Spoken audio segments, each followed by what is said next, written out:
The Sports Betting Network.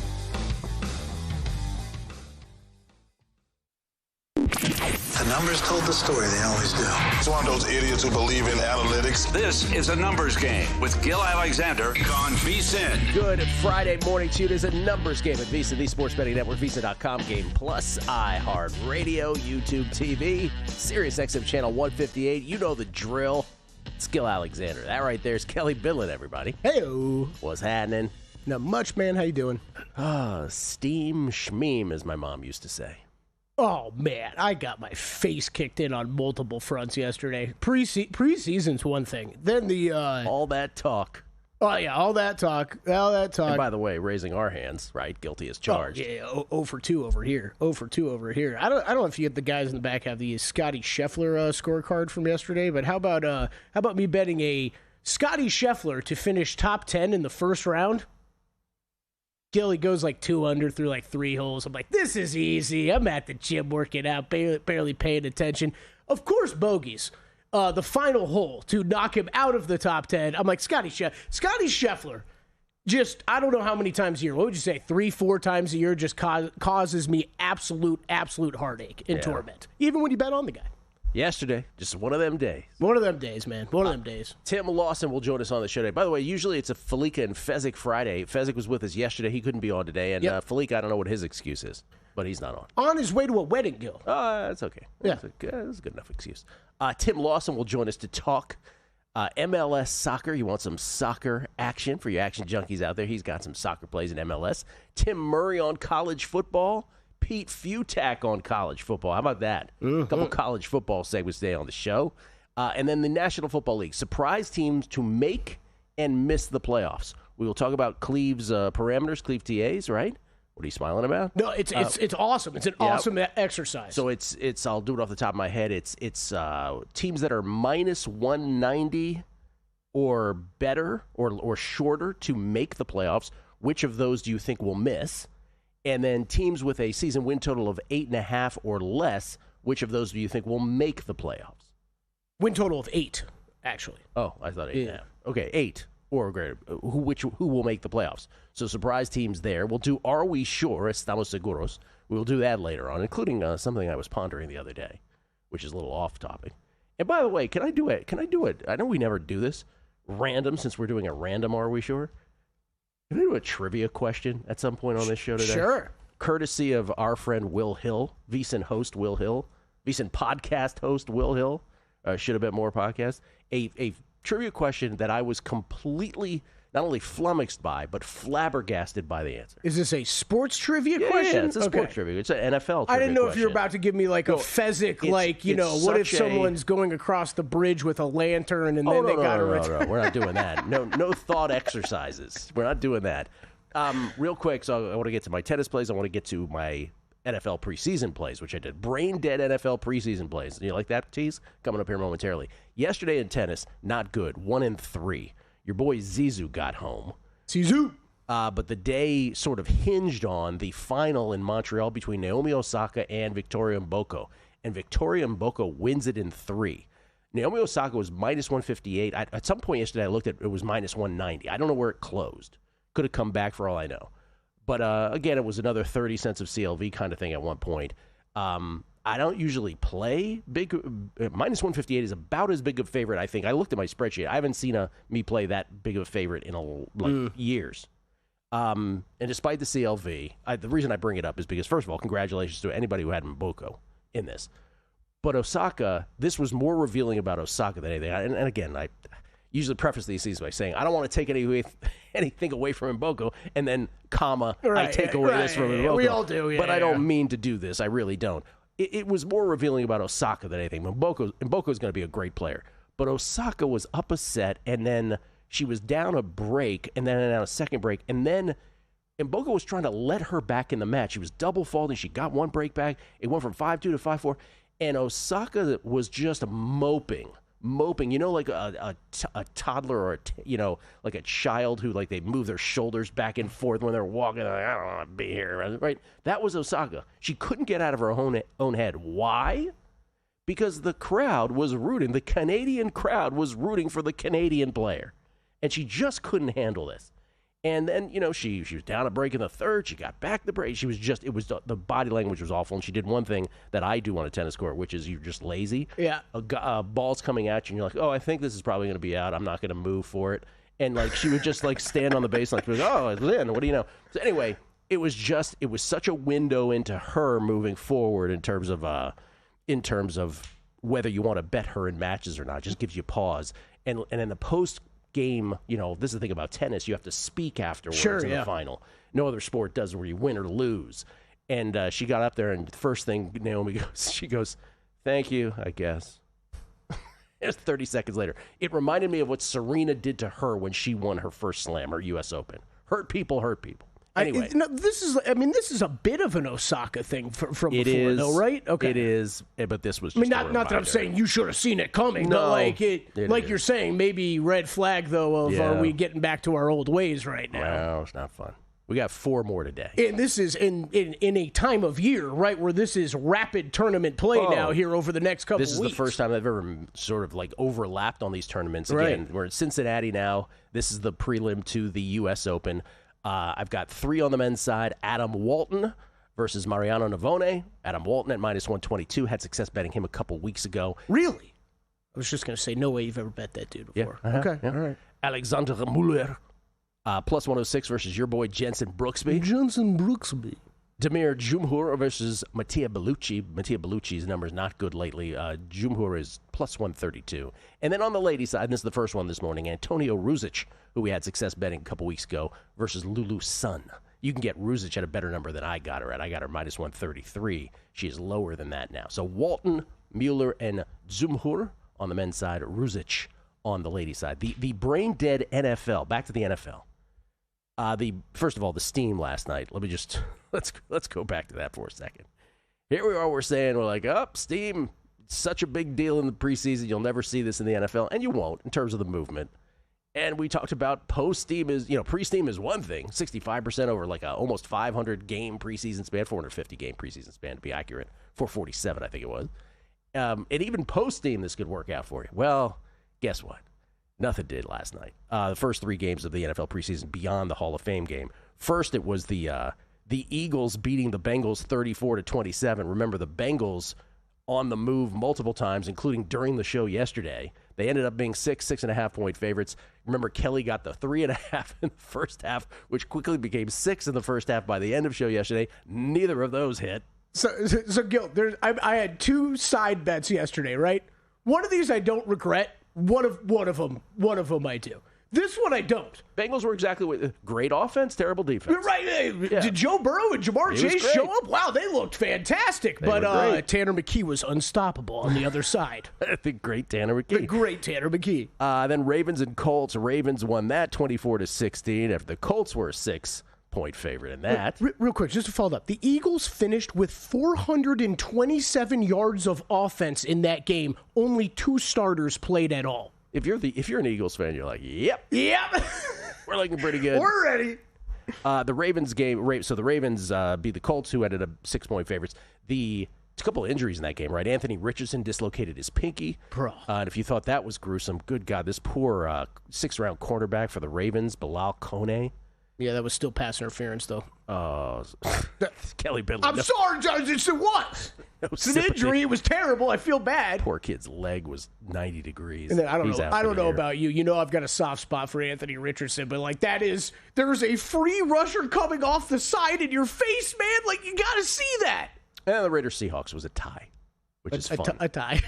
Which is NFL preseason, week 1, catch the fever. So here are my brain-dead plays. And I mentioned that this is what I do during the preseason. Again, when these are low totals, I have 2 of these. One is a 4-team 9-point teaser, Kelly, where I took all the lowest totals for the entire weekend and just teased them down 9, right? So these are, in this one, ties just reduced to the next level. So I don't lose on a tie here. Browns-Panthers reduced to over 23.5. Lions-Falcons and Cowboys-Rams over 24, and Titans-Bucks over 23.5. So if either of them 2 middle ones tie, it just pushes down to a 3-teamer. So that's at even money. And then the other one was the old 3-team 10-point super teaser where ties do result in a loss here, but that's why I made them all half points, right, with the 10-pointers. Browns, Panthers over 22.5, Titans, Bucks over 22.5, Dolphins, Bears over 22.5. I put as much thought into those on a yearly basis, right, annual basis on these, as I do, I don't know, driving here every morning, which is to say, not at all. Not at all. So there you go. Those are the two. The football plays. Do you have any more? I got the Giants pending, and I was just going to bring up the one I've got my eye on that I might do something teaser with. I want to play that Cardinals side. They're like 2.5-point dogs at home right now. Like everybody, that kind of moved a bit because Mahomes is going to play. Quote unquote, like, okay, how long, right? Yeah. So I haven't found a dance partner for him yet. So I might include a total. I mean, honestly, they're so low, and we had 3 games sail over yesterday. So who knows how this preseason's going to go? Real quick on baseball. And totals are being bet up. Like these are going up. It looks like for this week. Real quick on baseball. Paul Skeens gave up 7 hits yesterday. Do you see this? Yeah. This is incredible. This is the first time, right? This is the first time.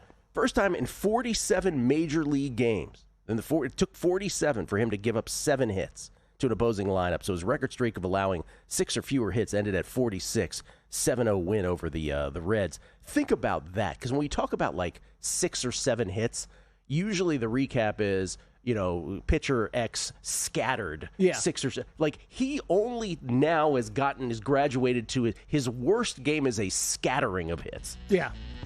It's never been shelled, never had a hard time, never whatever phrase they use. So scattering's the worst for him. Allows a record number of hits from him. They win 7-0. Skeens is 7-8 on the season now. Yeah, and he struck out 8 and lowered his ERA to 1.94. Lowered his ERA to 1.94, lowest among qualified pitchers.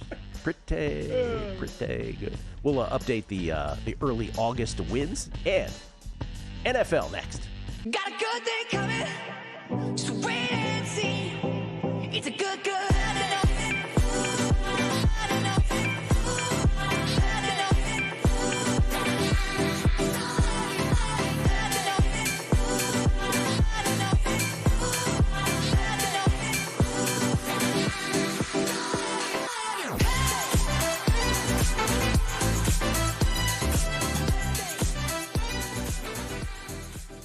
On the next edition of Prop Points, we'll start off the show recapping all the action from Thursday's NFL preseason games and other notable news going on in the world of sports betting. There's more NFL preseason coming our way Friday night and this whole weekend. Brandon Kravitz and I will get you ready to bet on all of it. Plus, our good friend from RotoWire, Eric Halterman, will join the show to give out his favorite props and plays for a busy Friday night in Major League Baseball. I'm Nick Whalen. Tune into Friday's edition of Prop Points, 2 p.m. Eastern, only on VSiN, the Sports Betting Network. The quest for $14.2 million starts right now. We've waited. It's now here. Record-breaking signups, $14.2 million. Also record-breaking chaos. The number 1 team goes down in week 1. It's crazy, dude. I mean, obviously, this game was supposed to be Bengals blowout. No! I'm done. The dream of going back-to-back is over. Come on, baby! Nobody could see this one coming. No way the number 1 pick goes down in week number 2, but it did. This has been the craziest year that I've ever seen. By week 4, 75% of the entries are gone. This is a tough competition, and it is not for the faint at heart. Within 5 weeks, we lost 97% of the entries. You can feel the tension like a hot knife through butter.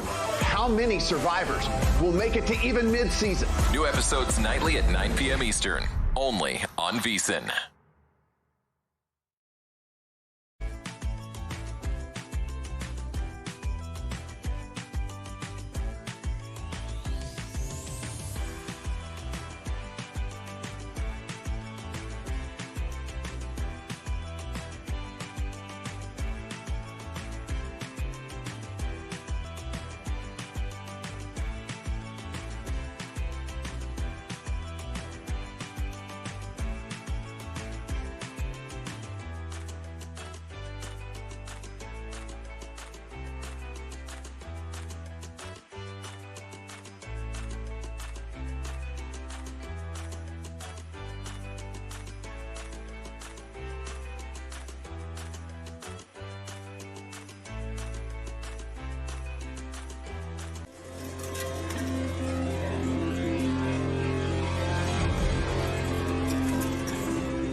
VSiN, the Sports Betting Network. Want to bet smarter? Start with smarter insights. Right now, you can check out Matt Humans' fast food rankings, Greg Peterson's MLB best bets, and VSiN's college football betting guide.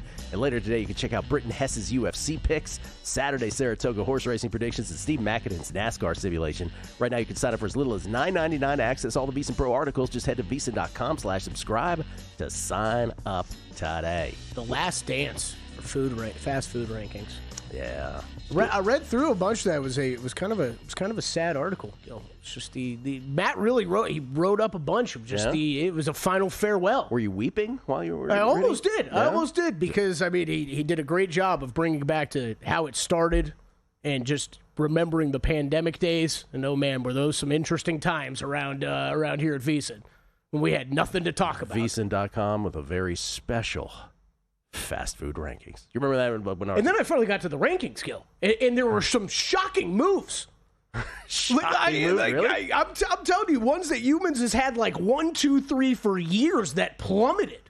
I used to love that with network promos on a very special fast food rankings. When like the Different Strokes episode where like someone tried to sell Willis drugs at school on a very special Different Strokes. You got to do that. That's tone. What this one is.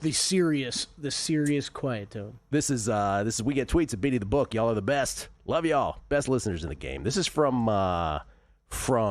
Mike Rouse. An ANG dress code on Friday. Twinning is winning. Apparently we have the same color. Ish. Well, yeah, same. No. My button-down shirt and Kelly Schmate are the same color. What was it? Charcoal. Schmate. Look it up. Let me give you an example from an old sports center where Schmate was used. Charlie Steiner was watching an Agassi match when he wore the bandana on his head, and he goes, Agassi with a forehand, Agassi with a backhand, Agassi with a Schmate on his head.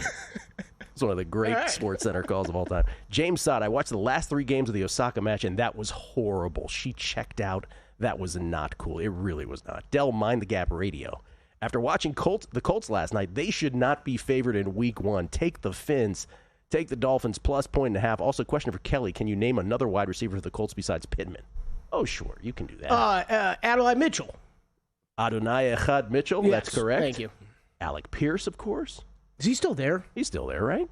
He's still there. I think he is. I mean, he better be. He's the only guy who could catch anything last year. Downs. Right? Downs, yeah. All these, because we do guessing lines, so we remember all these random names. Yeah, Pierce is still there. Yeah. This is Jason H11. Gilly, you should never drive brain dead. So you have uninsured driver insurance. Vegas' best attorney, Al Lasso, reminds you to protect yourself. Paulie swears by him. Just saying. Have you heard the Paulie Al Lasso commercials? Commercials? No, I guess or not. Or promos. I've heard him bring it up on the show multiple times. I heard it on the promos. He goes, Al Lasso, he's fantastic. He's our attorney. He's our logo. Go get him. Or go at him. Go get him. I was like, what is Paulie? Paulie has an attorney? Why does he need an attorney? Let's see. Mikey P wants to remind us about his tweet yesterday where he said, I have a weird feeling that the Bengals are going to do to us tonight what they did to everybody in week 1 of Survivor last year. So he reminds us, he goes, no more betting on the Bengals than any week 1s going forward. Yeah, that's a good point. That game was hitting that point too already where you're like, after the second touchdown, you're like, get him out of the game. Get Burrow and Chase out of the game. Even when some of me had money on it, I was like, what are we doing here? This is only going to end badly. You are not going to be able to sustain this pace throughout the regular season. You are not. No, it's just the preseason stuff, man. Like, I understand you've gotten off to slow starts, but if one of those guys goes down, you are going to regret this so much. Real quick before we get to the NFL make or miss playoff team that we selected, given Cleve TA's parameters. MLB monthly wins, month of August, early going here. Our play on the Rangers, meh. 3-3, but can I ask you what you think their 1-run record is here early in the month of August? 0-3. 3-3 and 0-3 in 1-run games. Now, to be fair, they have won a extra inning game or two, or one extra inning game, and they've won some close ones themselves. But it is the Brewers, who apparently are never going to lose a baseball game again. 6-0 with a plus 32 run differential. They are the leader in the clubhouse. Red Sox, Mariners, which of course I considered, and it had last month, and the Guardians. Go away. All 3 are 5-1. Blue Jays, Phillies, Giants, Padres, all 4-2. After them. Shout out to Scott, who came up to me at the gym 2 days ago and just had written on his phone, it just said Mariners. Just said Mariners. Good for him. So far, so good. But again, what are they in one-run games? 3-0 in one-run games. Yeah, it helps. That'll do it. Guardians, by the way, 4-1 in one-run games. It's very hard to say.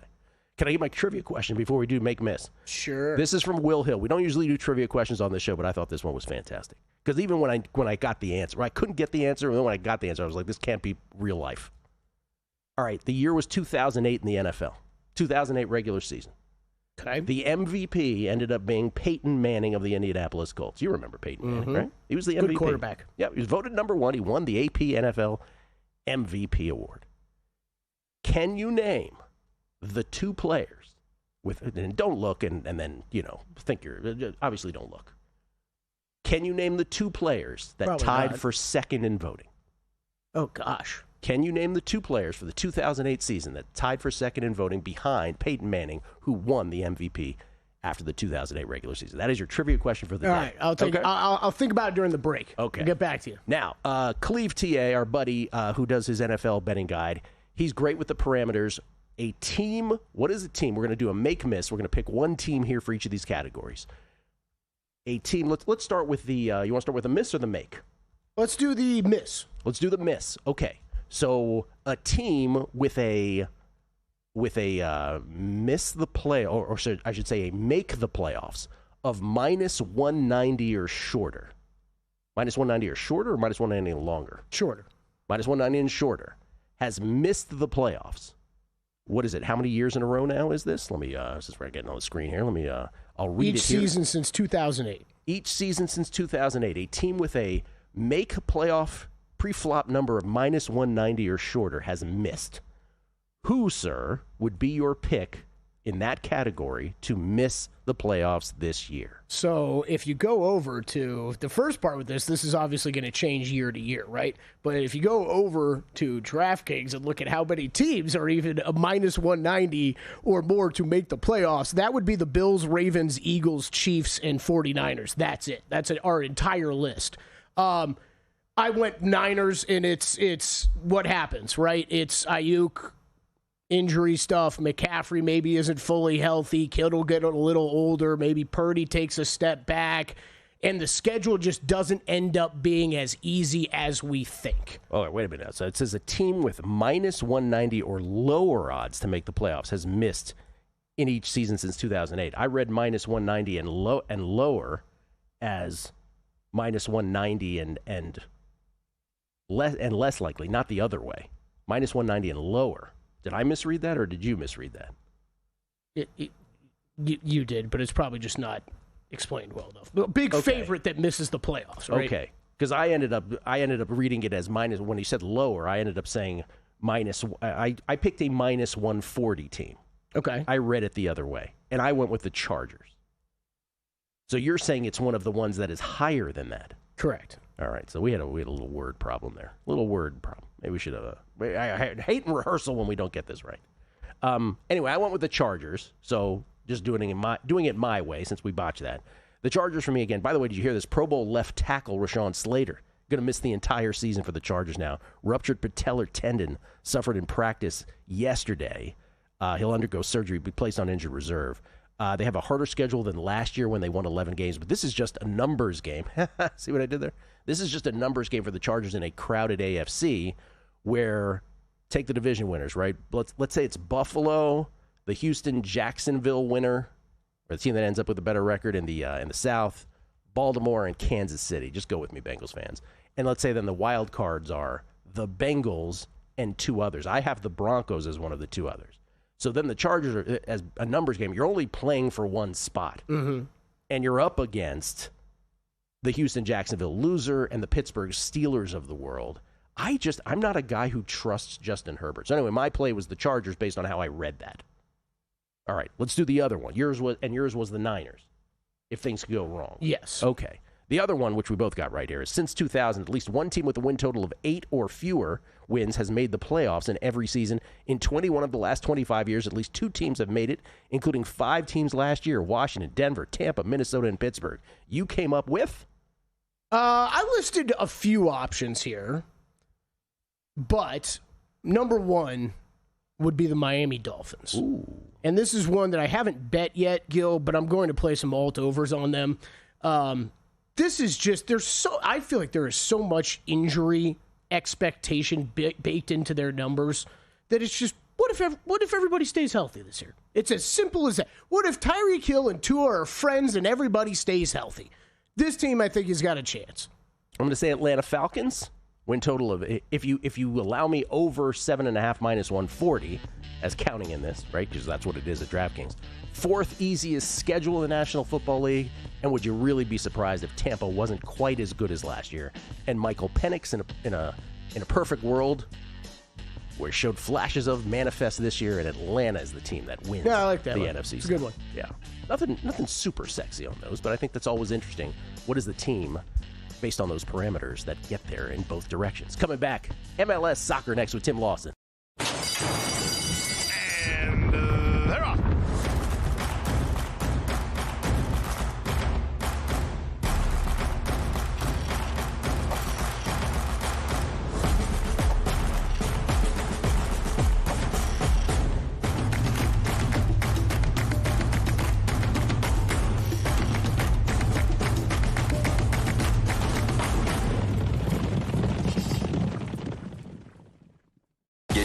This season with VSiN's College Football Betting Guide, exclusive to VSiN Pro subscribers. It's packed with 136 team previews, preseason top 25 rankings, and best bets from our experts. Pro subscribers also get the NFL Betting Guide, daily best bet emails, exclusive splits, and full access to our premium betting tools. Sign up now at VSiN.com/subscribe for just $9.99 for your first 30 days. Or save 50% with an annual Pro subscription. And join us on the Sports Betting Network.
This is VSiN, the Sports Betting Network.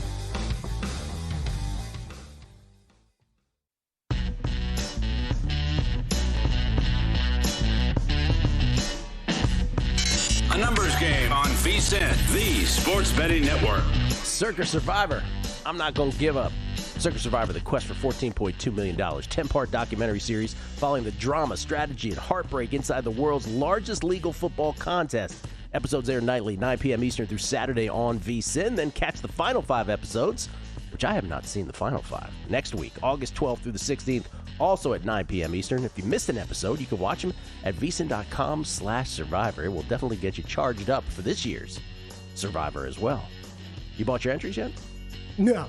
Neither have I. No, but this is so I spoke for us the other day. We're sitting here lollygagging. Someone asked me this question. They're like, "You Gil signed up yet?" And I'm like, "No, not at all." I'm like, me and Gil have kind of gotten into the bad routine of we it's right there, so we do it within like the last week usually. Yeah. At least that's how it was last year for us.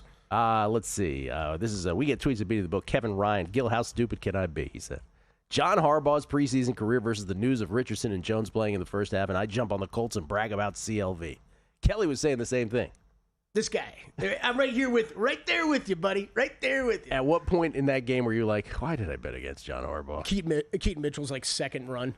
And you're like, oh, yeah, this Harbaugh guy, he cares about this stuff. Yeah. But some of it, like, not making excuses, but these like special teams just completely outplaying the Colts. I mean, they get a touchdown, they get another big return, and then they just ran all over him. Keaton Mitchell just ran all over him. Cleve T.A. chimed in and he said, Kelly was correct. It's minus 190 odds or lower, a.k.a. more negative number, has missed the playoffs. I said to Cleve, maybe we should use longer or shorter next time. This is like higher or lower seeds in the NCAA tournament. Every year I'm like, wait, higher or lower? What are we that one always messes with me. Or the over-under on the draft picks. That's the one I always remember messing with you the most. Cleve said, my bad. Bruce Dobigan watched the quarterbacks show and saw the precise moment the Bears decided to hire Ben Johnson. It was Lions. It was a stumble-bump play against them where Goff pretended to fall down. Remember this? Gibbs did fall down, and the offensive line shouted fumble, and Laporta was open for a touchdown. Bears started drawing up the contract before they kicked the PAT.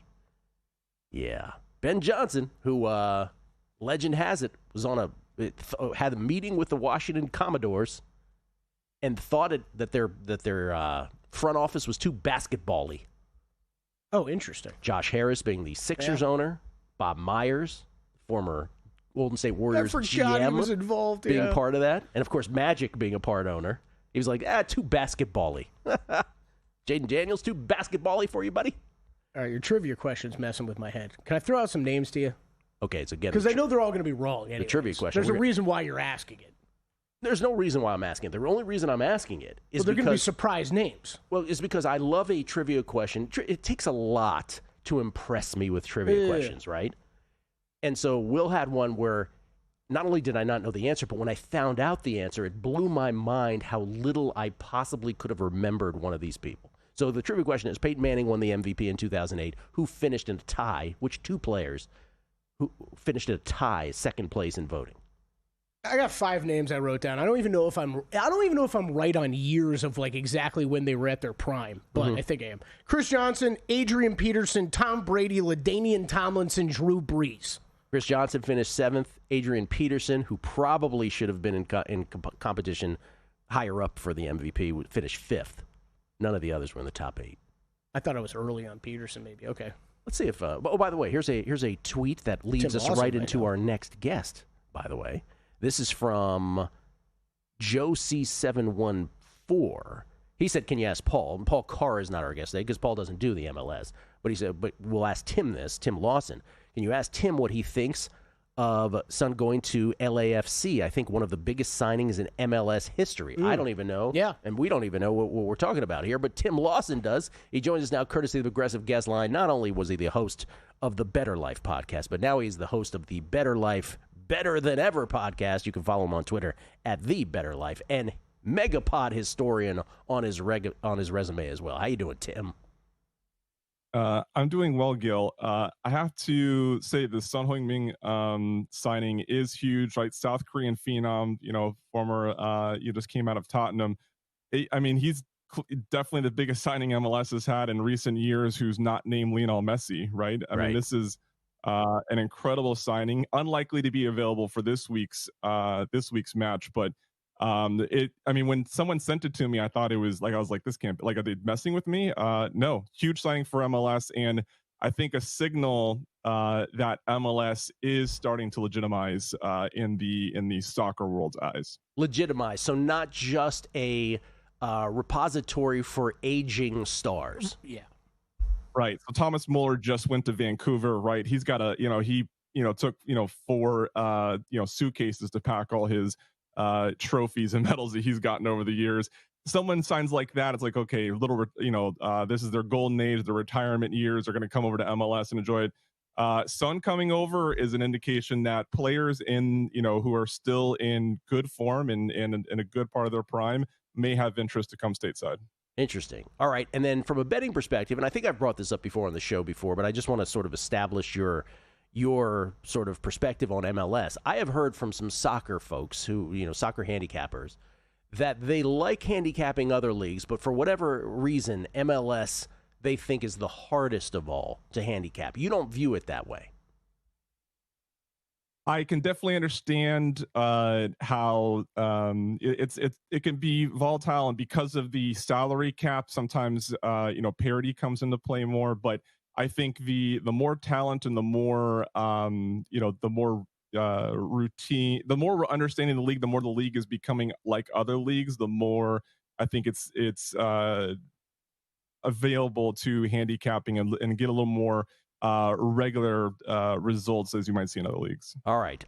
Philadelphia, the best team right now in the Eastern Conference, with a slight edge in points over Cincinnati and Nashville, in a pretty bunched up top of the Eastern Conference. And then Western Conference bunched up even more with San Diego, Vancouver, and Minnesota.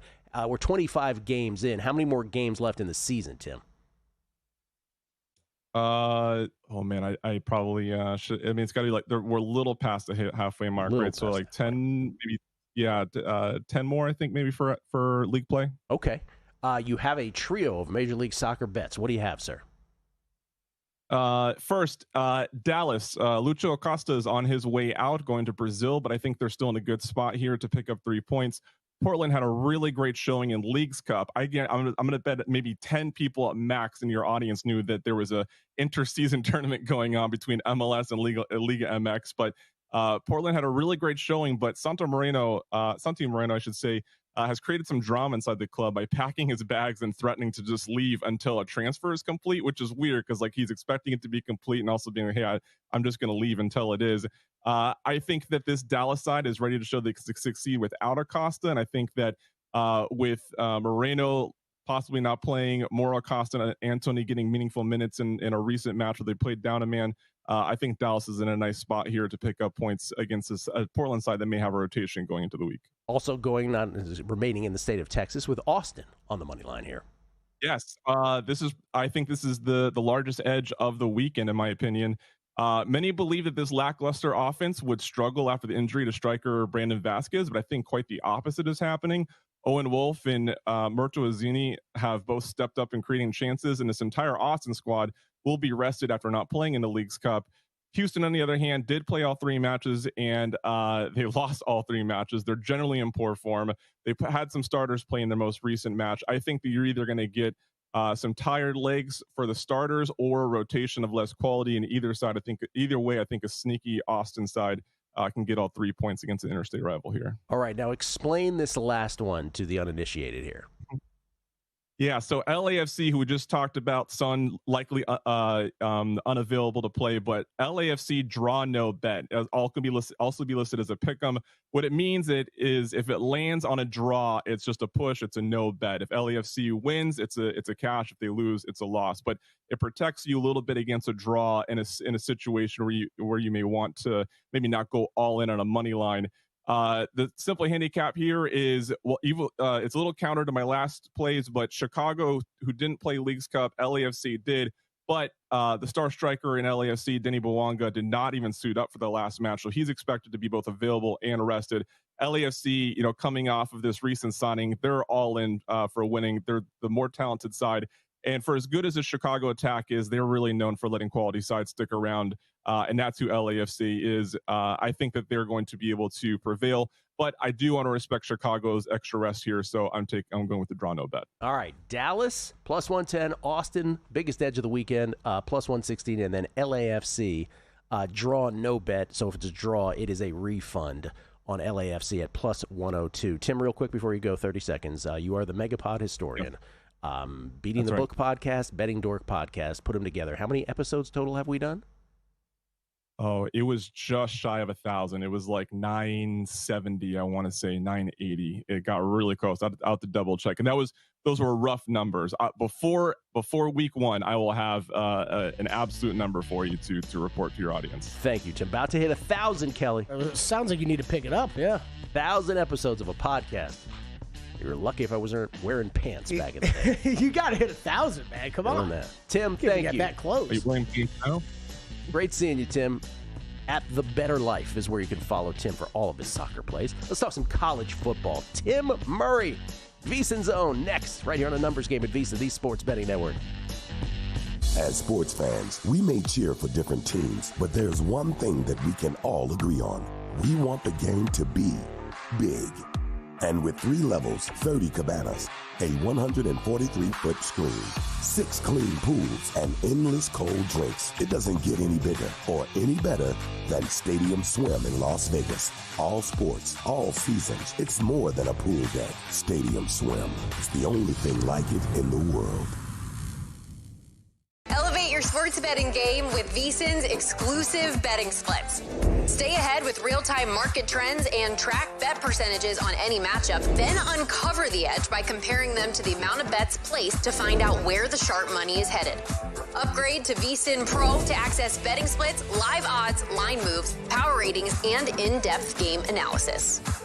Go to vsin.com/pro to join VSiN, the sports betting network.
Game on VSiN, the sports betting network. Back on the Numbers Game live from Circa Resort Casino, downtown Las Vegas. Gil Alexander. This right here is Kelly Billett, everybody. What's up? We got a. Can we make a celebratory announcement for one of our co-workers here at VSiN? The great Zach Cohen. Yes. Our buddy Zach Cohen, who comes on this show on Thursdays, as part of the Zach and Crack show, but of course is just instrumental in everything we do at the network, is prominent on the website, on college football, on the NBA, on tennis, of course. Those are just off the top of the dome. Yeah. He does multiple sports. But Zach Cohen, apologies for the late text, but just wanted to let you know that Chase Alexandra Cohen is here late in the night, August 7th. Has a boyish name like her mommy Logan, both doing well. Born the night in Boca won Montreal, he wrote. which I said to him, well, I hope you remind her of that often. Congratulations, Congratulations to Zach. The Cohen family. He will make a fantastic father. He really will. What a blessing. Mazel tov to our own Zach Cohen. We get tweets at Beatty the Book. Steve the Proxy.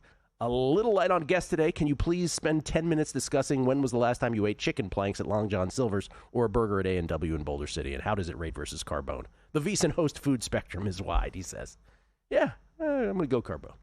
Sean Town Baller. Just finished the Billy Joel documentary. You weren't kidding. Perhaps the best documentary I've ever seen. Really? Because Kelly won't watch it. Is there also a movie simultaneously up on streaming sites about him? I don't know. Okay. I don't think so. Maybe I'm wrong. I thought I passed by that the other day. Alan Harris. Alan Harris went and looked at the answer of a trivia question. Again, I did too. Okay, the trivia question again, without revealing it yet, the answer. 2008, Peyton Manning won the MVP. Who are the two players who finished tied for second in voting?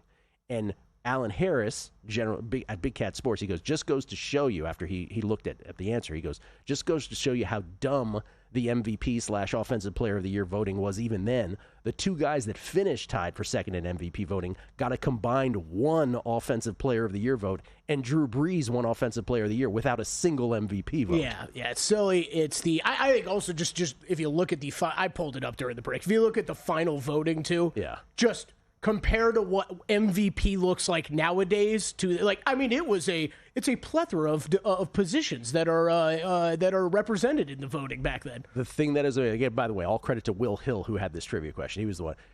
I don't even know that I truly remember one of the two players. That's what blew my mind. I'm like, do I really remember this player, or am I acting like I remember this player? That was the one. I know exactly who you're talking about. I'm mad that I didn't have the stones to bring up the other guy's name. I didn't remember what year. Tim Murray joins us now. He is the host of multiple things at VSiN, including the VSiN's Weekend Morning Line and, of course, the VSiN College Football Betting Podcast, not to mention VSiN Primetime as well. It's Tim Murray at one Tim Murray. That's the number one Tim Murray on Twitter, courtesy of the Progressive Guest Line. How you doing, Tim? I'm great, Gil. Feeling good. Got my Bethany Beach sweatshirt on just for you, and coming back from a little trip back east, checking out our old roots this past weekend. I did not, unfortunately, get to talk to Terry McLaurin and convince him to sign. So that was on the checklist. Didn't get there. I had one job going back to the DMV, Tim, and that was it. Bethany Rehoboth. I did have to go see the Nationals get absolutely curb stomped by the Brewers. So had to check that off the list. Yeah. You got that opportunity. That's our first Bethany/Rehoboth/Ocean City shout out on the show ever, which I probably went to once in my life, by the way. Once. Really? Yeah. Not a weird East Coast beach guy. No, not that part. I would go down to my buddy in Key Biscayne. That's what I would do. Florida, East Coast too, but way down there. Excuse me. Yeah. I mean, you're excused. You are excused. He went, look, we're going to go real inside the Beltway here. I didn't go to Landon, so Where did you go? Slummed it. Where did you go? I went to the Heights. Yeah. Just down the road from Landon. I think we beat you repeatedly. Tim acting like he would. Like Tim's like, yeah, I went to another private school. I slummed it in another good private street cred, buddy. and yeah, Tim, when Gil goes to the beach, it requires a plane. Okay, that's right. Yes. For God's sakes. All right, college football. Given you are a Notre Dame guy, let's start with this. Give me the most outlying Tim Murray season-long play, the one that you feel like you're on an island, and then after that, or with that, give me the sort of anecdotally, the play that you're hearing or a common sentiment that you've been hearing on a season-long play that you just can't get behind? All right, so you're talking not about Notre Dame. You're talking about just all across In college general. football? Yes. Okay. I would say, and I've actually seen it a couple times in our guide, so maybe I'm not as outlandish out there. But I bet Devin Dampier, the New Mexico transfer, to win the Heisman Trophy at 100-1 this offseason. Can still get it like 70-ish to 1 or something like that. Look, it's a long shot, obviously, but I think Utah is going to win the Big 12 this year in one of the most wide open, I think the most wide open Power 4 conference, maybe the most wide open conference in all of college football this year. But I love what Utah did in the transfer portal to go get a Devin Dampier. There's a lot of hype, and maybe this leads into the second answer, about John Mateer going to Oklahoma. And I am excited about what John Mateer could potentially bring to Oklahoma. He goes with his offensive coordinator, Ben Arbuckle. But people are overlooking the fact that Utah brought in Charles Beck, the offense coordinator from New Mexico as well. So that was my long shot bet that I kind of put together early on in the offseason as maybe a little outlandish. I don't think Utah to win the Big 12 is outlandish. They're in the 6-1 range. So I think that's, if someone says it's going to be Arizona State, someone says it's going to be, Kansas State, certainly it's possible, TCU, et cetera. So I think that is the one that I'm maybe a little out there on, that Devin Dampier I think is going to be exceptional. And week 1, look at the point spread. It's up to 6.5 now for Utah on the road at UCLA, one of the bigger movers in week number 1. The one that I just can't get behind just yet is I don't know if Arch Manning to win the Heisman Trophy is one that everybody is out there betting, but I got to see it. And look, could Arch Manning be the best quarterback in college football? Yeah, it's certainly possible, Gil, but the guy has played 2 games so far, started 2 games, and we know how good he was expected to be and know how good he probably will be, but I'm not ready to jump all in on Arch Manning being this elite quarterback. Could he be? Absolutely. But I want to pump the brakes just a little bit there on Arch Manning to win the Heisman Trophy. I'll say this, another one that has certainly made the rounds, and it was my actually first bet this offseason, Gil, was Clemson to win the ACC. And boy, they have garnered a lot of love this offseason. So you always get a little bit worried. I feel like I was early on the Clemson train here this offseason, but they certainly are a team that a lot of people are not only expecting to win the ACC, but maybe to win the national championship. You look at their odds this offseason, Gil, they've went from around 20-1 down to 10-ish to 1 to win the national championship this year for the Clemson Tigers. Yeah, and I was asking the other day about the NFL, which is the NFL team here in this preseason that we've heard the most variant views on. And we came up with, I think, the Vikings, the Dolphins, like teams in that pocket. I think, speaking of the ACC, I think Miami is that team for me in college football. Like, I hear a lot of folks who just are all about it, and then a lot of folks who don't buy it at all. You don't buy it? We'll see week 1. I'll be there, Gil. I will be boarding that plane, red eye, and going to see my Irish take on Miami. And I know your good friend and friend of mine too, Chris Felica, is bullish on his beloved Hurricanes this year. I think Carson Beck, believe it or not, is getting a little underrated this year because of his unceremonious departure from Georgia.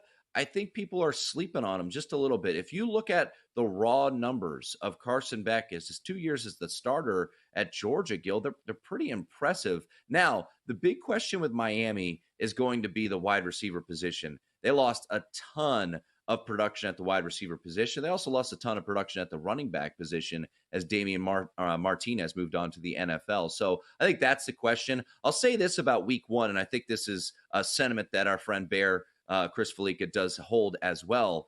I think under 54.5 is really a good play for that Notre Dame and Miami game because the strengths of those two teams are going to be up front, both offensive and defensive line. Notre Dame, I look at them in the secondary, even though they lost Benjamin Morrison and Xavier Watts, I think that's one of the best secondaries in the country Notre Dame has out there. So I think Notre Dame, when you look at what their strength is going to be offensively, Gil, which is the two-headed monster of Jeremiah Love and Jadarian Price in that backfield, they have a quarterback who's never made a start in his college career, whether it be Kenny Minchey or CJ Carr. To me, 54.5 seems a little bit high for a game that feels like could be a little bit played a little closer to the vest, with an unproven quarterback on Notre Dame's sideline, and then some questions at the skill positions for Miami. So under 54.5, certainly a look for me in week 1 for Notre Dame Miami. Tim, I'll lead a quick answer in 5 seconds. There's a prop at the South Point, my mishpucha Chrissy Andrews. To win the national title, there's 5 buckets. SEC plus 135, Big 10 plus 140, ACC 12-1, Big 12 15-1, field including your Irish at 10-1. Who are you betting? SEC. SEC. Going with the SEC at plus 135. We'll talk to Futak about the SEC coming up. Thanks, Tim. Appreciate it. Introducing the $500 trifecta. Use your GBank Visa signature credit card within 3 months of account opening and deposit